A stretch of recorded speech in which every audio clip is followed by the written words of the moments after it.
అమ్మవారి ఉపాసన ద్వారా సాధించలేనిది లేదు. ఒక్కటి గుర్తు పెట్టుకుంటే చాలు.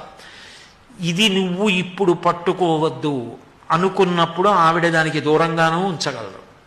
ఇది ఇప్పుడు నీకు అవసరం అనుకుంటే అది ఇవ్వనూగలదు. ఆమె ఇచ్చిన అనుగ్రహం, ఇవ్వకపోయినా అనుగ్రహం, అందులో ఏదో ఉంటుంది, లేకుండా మాత్రం ఉండదు. అది మాత్రం పరమ సత్యం. నాకు తినాలనిపించినా మా అమ్మగారు నాకు నువ్వుల గుండ అన్నం పెట్టకపోతే నాకు వేడి ఇప్పటికే చేసి ఉంది, ఇంకా తింటే దగ్గొస్తుందని మా అమ్మ పెట్టదు. మా అమ్మ పెట్టకపోవడంలో నా క్షేమం ఉంది.